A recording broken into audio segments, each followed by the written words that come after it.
So are you struggling with thoughts that are so intrusive, so scary that you're wondering, am I going crazy? A lot of these thoughts are actually an offset of anxiety. What I want to talk about in this video is how to overcome these intrusive, scary thoughts, because it's one of the biggest hallmarks of anxiety and really one of the few things that if you can really correct right away will really help on your recovery journey. So stay tuned.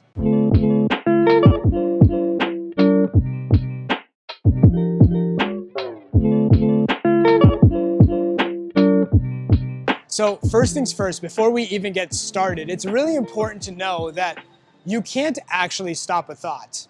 I get these messages all the time, Shaan, I'm getting these scary, intrusive thoughts. How do I stop them? The first thing to understand is that you actually can't stop a thought. What happens is that thoughts are actually an offset of anxiety. And here's what I mean.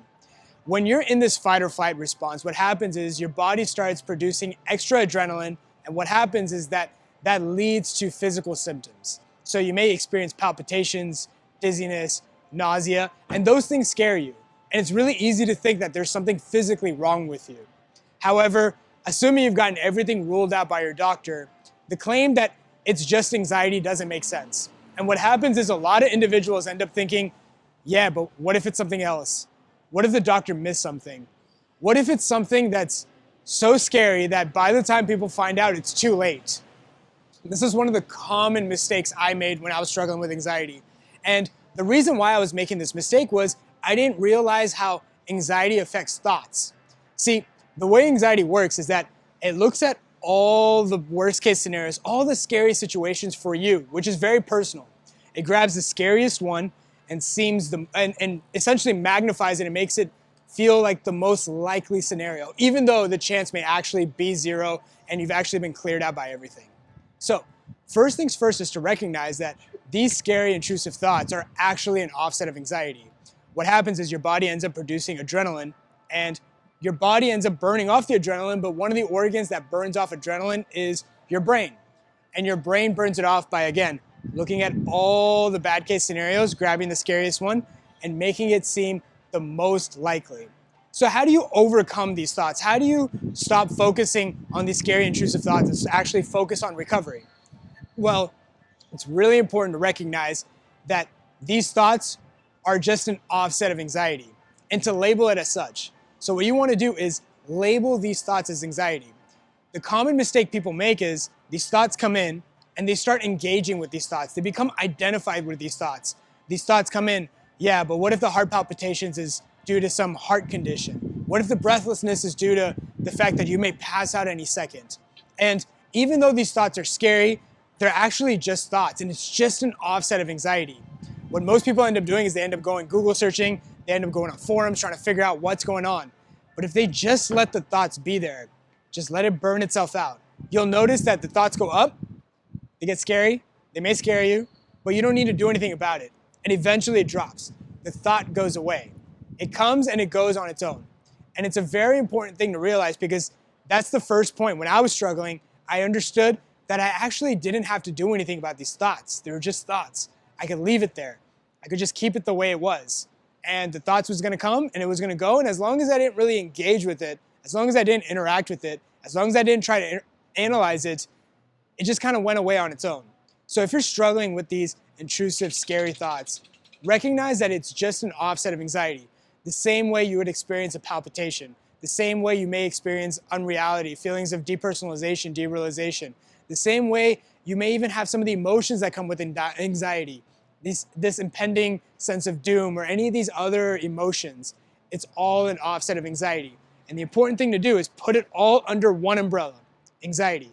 If you can focus on overcoming the anxiety, the good news is all these things collapse. Now, if you're wondering, how do I overcome anxiety? How do I get out of this? How do I focus on anxiety and not all these one-off symptoms?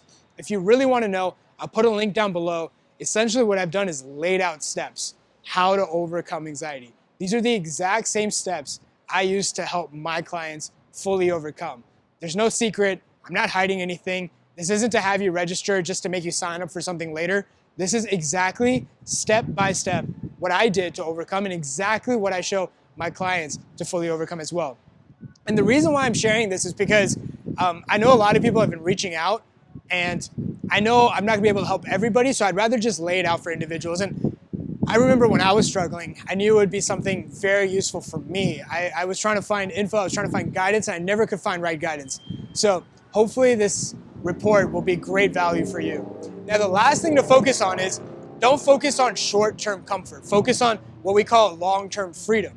So even though you may have a thought that's really scary at the moment, ask yourself, how should I respond? Most people are typically used to reacting. Oh, I have a scary thought. I must do something to avoid. I must do something to feel better right at the moment.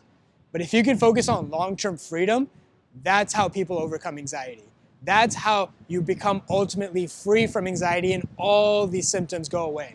So if you really want to know even more, how do I overcome this? How do I become part of a community that kind of helps people? How to be part of my community? What I'll do is I'll put a link down below to my private Facebook group.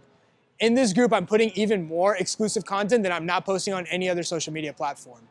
In this group, we have individuals that are serious about overcoming anxiety. This isn't a forum about coping or managing or hopping on there anytime you have a little bit of anxiety, and it just becomes kind of toxic. If you ever go on forums, you notice there's not really much help being given. It's just fear-mongering. There's just story topping. Other members are scaring other members of the group.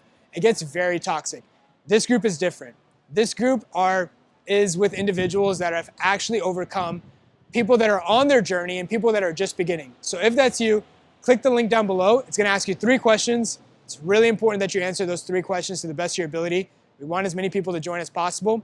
But like I said, we're trying to maintain the integrity of the group. So click the link down below and I'll see you guys inside.